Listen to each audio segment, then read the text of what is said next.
नमस्कार विद्यार्थियों, हिंदी कक्षा में आपका हार्दिक स्वागत है।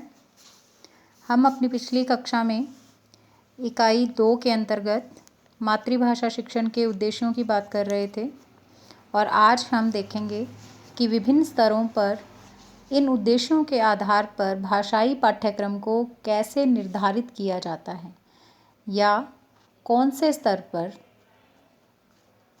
भाषाई पाठ्यक्रम में कौन कौन से बिंदु पढ़ाए जाते हैं या पाठ्यक्रम को जब डिसाइड किया जाता है, पाठ्यक्रम को जब लगाया जाता है तो किस तरह से उन उद्देश्यों को लेकर के पाठ्यक्रम का निर्धारण किया जाता है।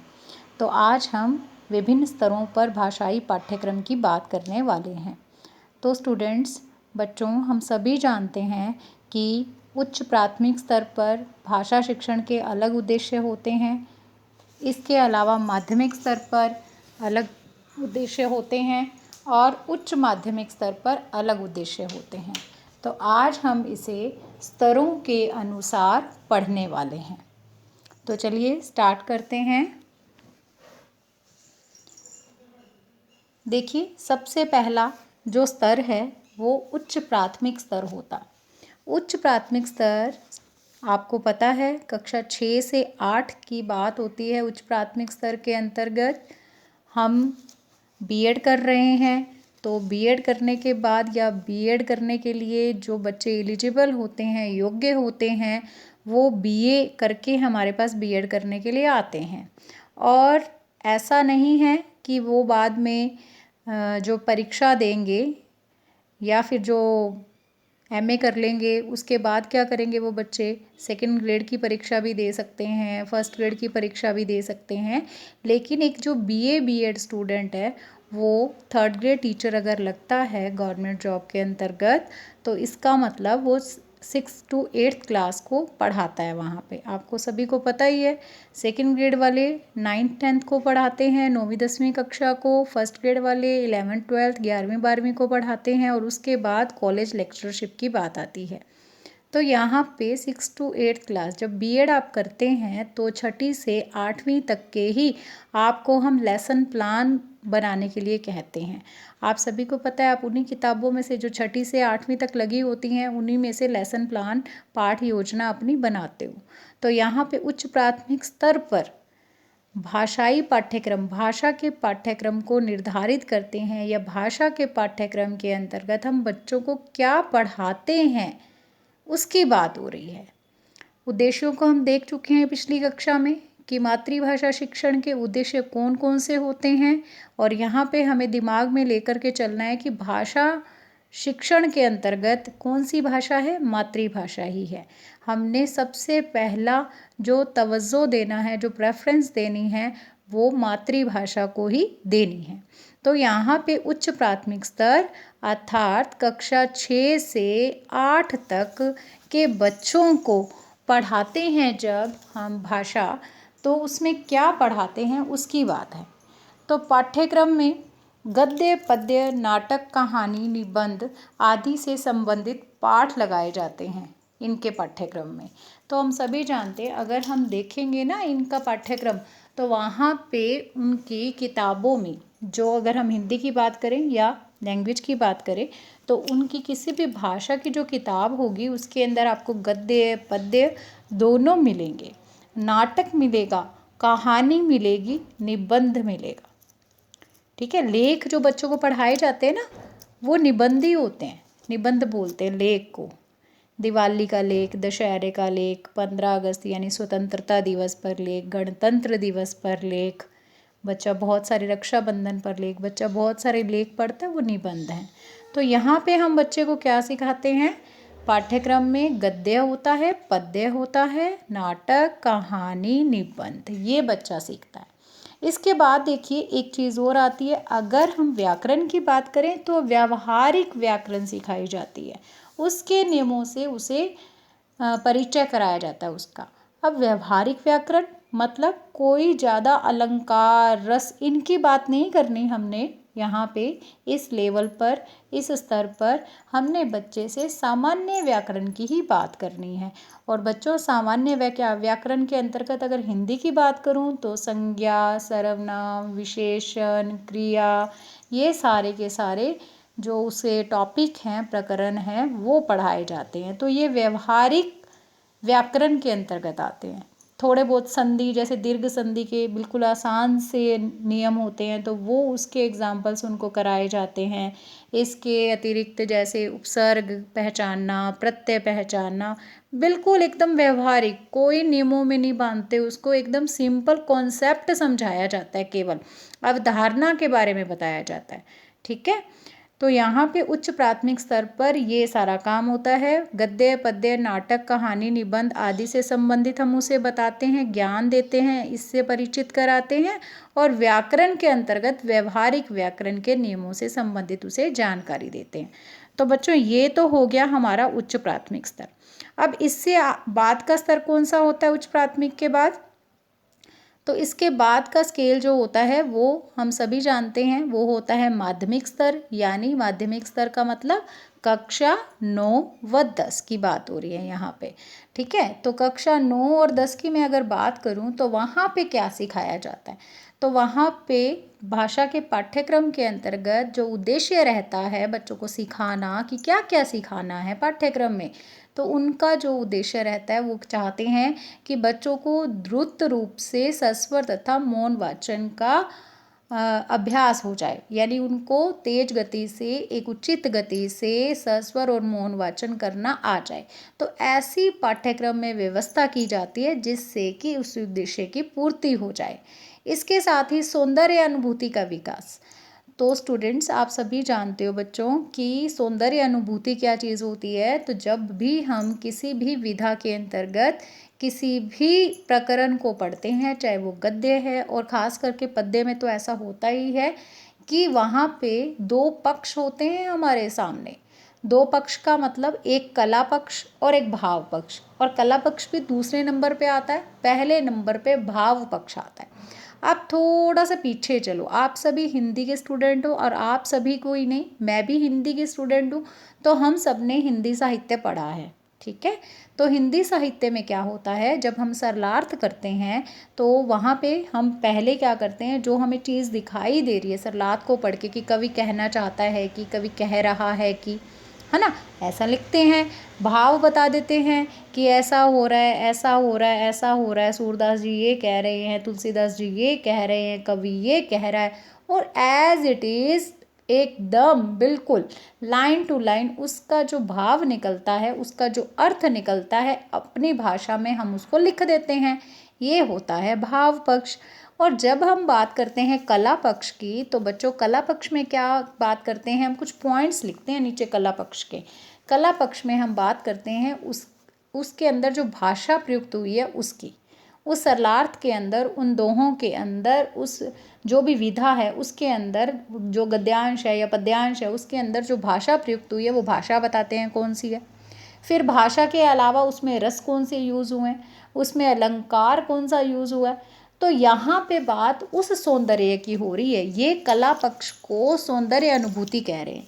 देखो, जब बच्चा 6ठी से 8वीं तक उच्च प्राथमिक स्तर पर होता है तो उसको इन चीज़ों की समझ नहीं होती, उसको सिर्फ और सिर्फ भाव पक्ष का ही पता होता है। वो तो केवल सरलार्थ को देख करके ये बता सकता है कि कवि कहना चाहता है कि ऐसा, है ना, यही बता सकता है।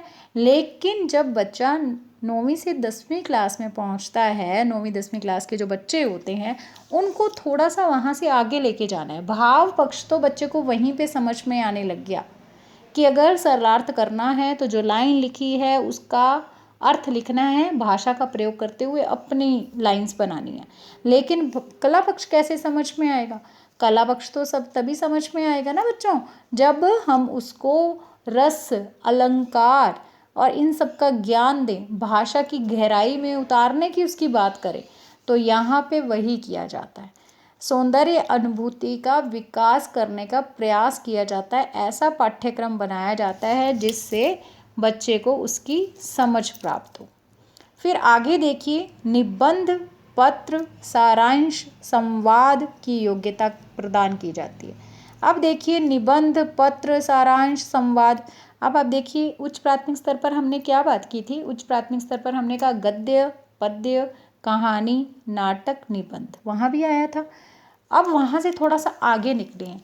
अब वहाँ के जो निबंध थे ना, वो कौन से थे? वो जैसे दीपावली का बच्चों ने लेख लिखा, दशहरे का, रक्षाबंधन का लेख लिखा, या फिर इसके अलावा स्वतंत्रता दिवस पे लिखा। और यहाँ के लेख वहाँ के लेखों से अलग होते हैं।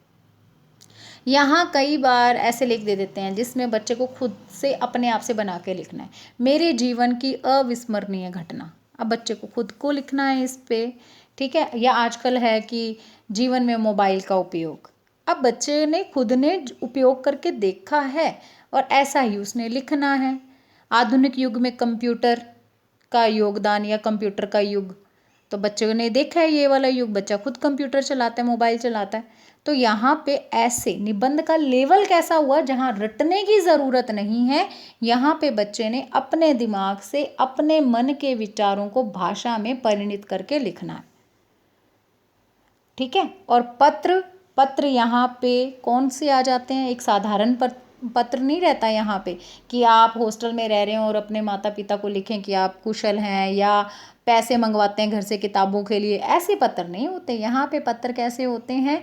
यहाँ पे आपको पत्र मिलेंगे थोड़ा सा उच्च स्तर के, ठीक है। पत्र भी अलग कैटेगरी के, अलग श्रेणी के मिलेंगे यहाँ पे जब 9वीं 10वीं के पाठ्यक्रम को आप देखते हो। फिर इसके अतिरिक्त और कार्यालयीय पत्र भी आ जाते हैं यहाँ पे। कार्यालयीय पत्र भी होते हैं ना, आपको पता ही होगा पत्रों के प्रकार होते हैं। तो इस तरह से कार्यालयीय भी पत्र होते हैं कुछ, जैसे आप अपने चाचा को, माता पिता को कोई पत्र लिखते हैं, दोस्त को लिखते हैं, तो वो आपका व्यक्तिगत पत्र हो गया। और कार्यालयीय पत्र भी होते हैं, तो वो यहाँ पे वो भी आ जाते हैं। फिर सारांश की बात, मतलब बड़ी चीज़ को छोटा करना। तो आपने भी देखा होगा सारांश करने के लिए एग्जाम में क्वेश्चन आता है 9वीं 10वीं के अंदर, हिंदी के अंदर भी आता है, इंग्लिश में भी आता है, समरी करना जिसको बोलते हैं वो आता है। फिर संवाद यानी डायलॉग्स लिखना। मुझे अच्छे से याद है जब हम 9th 10th क्लास में पढ़ते थे तो हमें वहाँ पे एक दे दिया जाता था 10 वाक्य, यानी कि 2 जने आपस में बात कर रहे हैं, डायलॉग्स आते थे हमारे लिखने के लिए, संवाद लिखना होता था। 2 जने आपस में बात कर रहे हैं, नाम दे दिया जाता था और टॉपिक दे दिया जाता था कि इस टॉपिक पे बात कर रहे हैं, तो आप दोनों के 5-5 वाक्य लिखिए कि वो आपस में क्या बात कर रहे हैं। तो हम सोचते थे कि इस टॉपिक के ऊपर कोई क्या बात करेगा। तो ये क्या चीज़ है? ये लेवल हाई हो गया उसका उच्च प्राथमिक स्तर से, अब वो माध्यमिक स्तर पर पहुंच गए वो स्टूडेंट, ठीक है। तो संवाद का लेवल आ जाता है। फिर देखिए इसके अलावा क्या होता है, बच्चे ने निबंध, पत्र, सारांश, संवाद, इनकी योग्यता उसमें डालनी है, तो ऐसा ही पाठ्यक्रम उसमें लगाया जाता है। फिर अभिनय की योग्यता डालनी होती है। तो नाटक वगैरह जो हैं वो यहाँ पे ऐसे ही नहीं पढ़ा दिए जाते कि मैम खुद ही लेसन पढ़ दे, या फिर बच्चे एक जने को दिया और पूरा पाठ पढ़ दिया। नहीं, यहाँ पे क्या किया जाता है, एक एक पात्र का रोल प्ले करने के लिए एक एक छात्र को दिया जाता है। किसी को राम बनाया जाता है, किसी को लक्ष्मण बनाया जाता है, ठीक है। इस तरह से अपने अपने डायलॉग्स बोलने होते हैं उन सभी ने, जो भी नाटक लगा होता है उनके। अभिनय की योग्यता आती है इससे।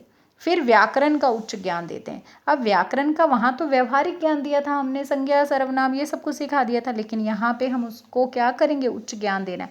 अब संधि कंप्लीट कराई जाएगी यहाँ पे। अब संधि में सिर्फ ऐसे नहीं है कि बस आ प्लस आ ही होता है, प्लस आ सिर्फ आ ही होता है, ऐसा इजी वाला नहीं सिखाया जाएगा कुछ। अब नियम सिखाए जाएंगे यहाँ पे। पहले नियमों में बांधा नहीं था, सिर्फ और सिर्फ कॉन्सेप्ट समझाया था कि संधि क्या होती है। तो संधि ये होती है कि ठीक है, यहाँ पे वर्णों का मेल होता है, बीच में प्लस का साइन, एक धन का साइन लगाते हैं, और ऐसा सब कुछ बता दिया था ना उसको। अब क्या करेंगे, अब यहाँ पे हम उसको पूरे के पूरे कितने प्रकार की संधि होती है, नियम कैसे चलते हैं, ये सब कुछ बताएंगे, ठीक है। फिर व्याकरण का ये उच्च ज्ञान हो जाएगा। फिर लेखक के गुण विचारों को समझना। तो देखो, जब बच्चा पहले सिर्फ भाव पक्ष की बात कर रहा था, अब कला पक्ष की बात कर रहा है, तो इसका मतलब गुण विचार तो अच्छे से समझने आ ही जाएंगे उसे कि लेखक क्या कहना चाह रहा है। फिर स्वाध्याय की आदत का विकास करना। अब यहाँ पे कुछ प्रेशर नहीं होगा, ऐसा पाठ्यक्रम हम तैयार करेंगे माध्यमिक स्तर पर जिससे कि बच्चा बिना प्रेशर के खुद से पढ़ने के लिए राजी हो, बिना बर्डन के। तो स्वाध्याय की आदत विकसित करनी है, ठीक है। तो ऐसा पाठ्यक्रम तैयार करेंगे जिसमें ये सारे के सारे बिंदु सफलतापूर्वक अर्जित किए जा सकें, ठीक है। चलिए आगे बढ़ते हैं। उसके बाद देखिए अब बात है उच्च माध्यमिक स्तर की। अब उच्च माध्यमिक स्तर की अगर मैं बात करती हूँ तो उच्च माध्यमिक स्तर कौन सा हुआ माध्यमिक के बाद? कक्षा कौन सी हुई? तो कक्षा हुई हमारी 11वीं और 12वीं ना, आप सभी जानते हैं 11वीं 12वीं कक्षा होगी इसके अंतर्गत। तो यहाँ पे ये 11वीं 12वीं कक्षा के अंतर्गत कौन कौन से हमारे यहाँ पे काम करेंगे बिंदु या फिर कह सकते हैं पाठ्यक्रम, किन किन उद्देश्यों को ध्यान में रख करके किया जाएगा, या पाठ्यक्रम का उद्देश्य क्या रहेगा कि हमने बच्चे को उच्च माध्यमिक स्तर पर 11th 12th में क्या सिखाना है। तो हमने 11th 12th में बच्चे को सिखाना है मौखिक एवं लिखित अभिव्यक्ति की कुशलता। बच्चे को अभिव्यक्ति दो प्रकार की होती है, बच्चे को हमने मौखिक और लिखित दोनों प्रकार की अभिव्यक्ति में कुशल करना है, सबसे पहली बात तो ये। फिर हिंदी भाषा और उसके साहित्य का इतिहास पढ़ाना है। अब केवल और केवल ऐसे नहीं है कि बच्चा व्यवहारिक व्याकरण पढ़ रहा है या उसको कुछ ऊपर के लेवल का, यानी कि हिंदी भाषा के रूप में वो उसका साहित्य भी पढ़ेगा। बात समझ रहे हैं? साहित्य का इतिहास जैसे मैंने आपको कराया था भी, हमारी हिंदी कैसे बनी है याद होगा थोड़ा बहुत आपको। Language across the curriculum first year के अंदर मैंने आपको सारा कुछ बताया है कि हमारी भाषा संस्कृत से निकली है। हिंदी भाषा, संस्कृत में हमारे चारों वेद लिखे गए हैं। फिर मैंने टाइम भी बताया है आपको, देवों की भाषा कहते हैं संस्कृत को। संस्कृत से ही पाली आई थी, पाली में सारा का सारा बौद्ध साहित्य लिखा हुआ है। फिर उसके बाद पाली के बाद प्राकृत भाषा आई थी, प्राकृत के अंदर जैन साहित्य मिलता है। और उसके बाद जहाँ पे खिचड़ी बनी तो उसको बोलते हैं अपभ्रंश, यानी संस्कृत भी आ गई, पाली भी आ गई और प्राकृत भी आ गई। तो एक जो खिचड़ा सा बन गया, खिचड़ी बन गई, उसको हमने क्या नाम दिया था? उसको हमने नाम दिया था अपभ्रंश का। और फिर अलग अलग अपभ्रंश से अलग अलग जो हमारी भाषा और बोलियां हैं वो बनी हैं, और इस तरह से हमारी आधुनिक हिंदी का विकास हुआ है। तो बच्चों यहाँ पे जब बच्चा 11वीं 12वीं कक्षा में आ जाता है, 11th 12th क्लास में आ जाता है, तो उसको साहित्य भी पढ़ाया जाता है हिंदी भाषा के अंतर्गत। तो वो क्या करता है? हिंदी भाषा का साहित्य भी पढ़ता है, उसका इतिहास भी पढ़ता है इसमें। ठीक है, साहित्य का इतिहास बताया जाता है कि हिंदी भाषा का इतिहास क्या है। फिर देखिए भारतीय संस्कृति का परिचय। तो यहाँ पे इस स्केल पर, इस लेवल पर, इस स्तर पर ऐसे लेसन्स लगाए जाते हैं, ऐसे पाठ लगाए जाते हैं जो उसे भारतीय संस्कृति का परिचय देते हैं। देखिए जब वो भारतीय भाषा है हमारी, भारतीय भाषाओं के इतिहास को जानेगा तो इसका मतलब हमारी संस्कृति का ही तो हिस्सा होती हैं भाषाएं। जब मैं संस्कृति की बात करूं बच्चों तो इसका मतलब मैं भाषा की बात भी कर रही हूँ।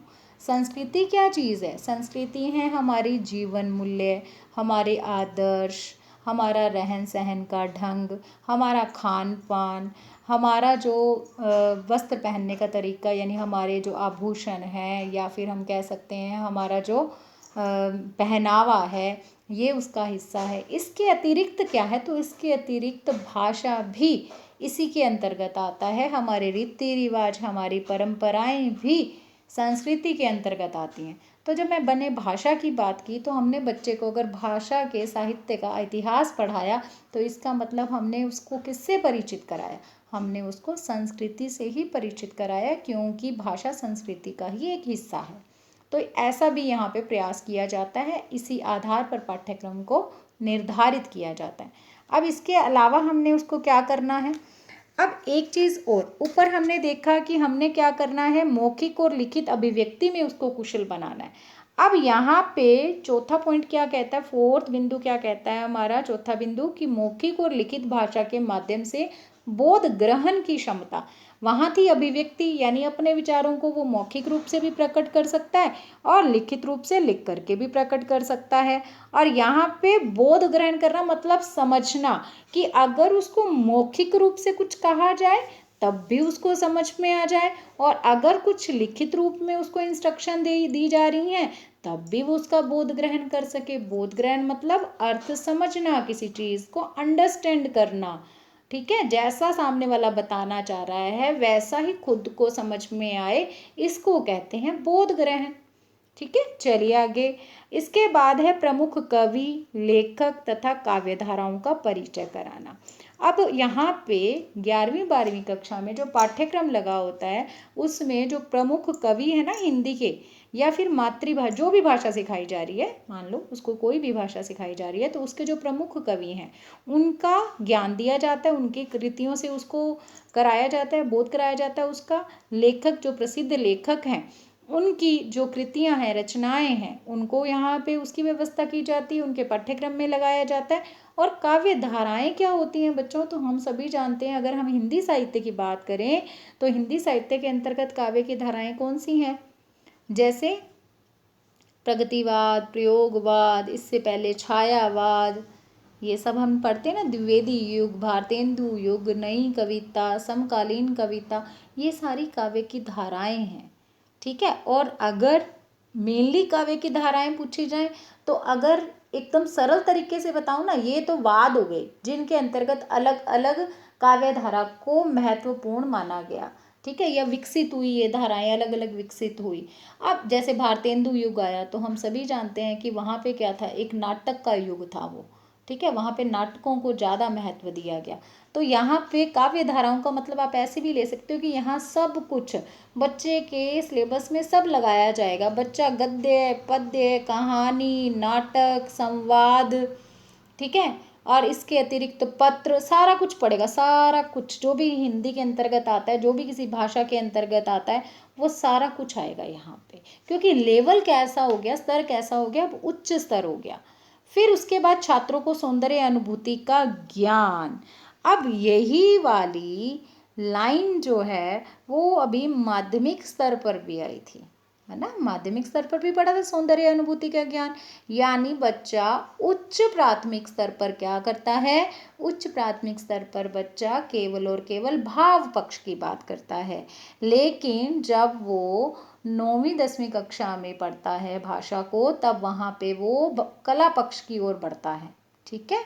अब 11वीं 12वीं में जब बच्चा पहुंचा तो 9वीं 10वीं में जब उसको हमने बता दिया अभी भाषा की गूढ़ता ऐसे चेक करते हैं, काव्य दोष ये होते हैं, काव्य गुण ये होते हैं, या फिर इसके अतिरिक्त रस ये होते हैं, अलंकार ये होते हैं, तो बच्चा एक्सपर्ट हो गया ना 11वीं 12वीं में।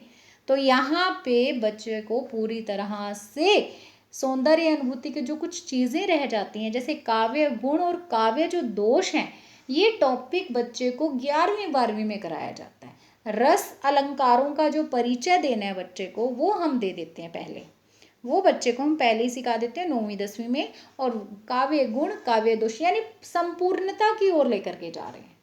धीरे धीरे उसका स्तर बढ़ता जा रहा है, तो हम उसका कठिनाई स्तर भी बढ़ाते जा रहे हैं, उसको हम संपूर्ण की ओर लेकर के जा रहे हैं कि कुछ भी ऐसा ना हो जो विद्यार्थी को पता ना हो, जिसके बारे में विद्यार्थी को ज्ञान ना हो। ऐसा प्रयास करते जाते हैं हम, और इस प्रयास को सफल बनाने में शिक्षक का सबसे बड़ा योगदान होता है। तो बच्चों ये है हमारा विभिन्न स्तरों पर, हम अगर मातृभाषा शिक्षण के उद्देश्यों के आधार पर पाठ्यक्रम निर्धारित करने की बात करें तो ऐसे पाठ्यक्रम निर्धारित किया जाता है। तो उम्मीद है आपको ये टॉपिक समझ में आ गया होगा, और अब हम अपनी अगली कक्षा में बात करेंगे इससे आगे की। ठीक है, तो अब हम मिलेंगे अगली कक्षा में। धन्यवाद।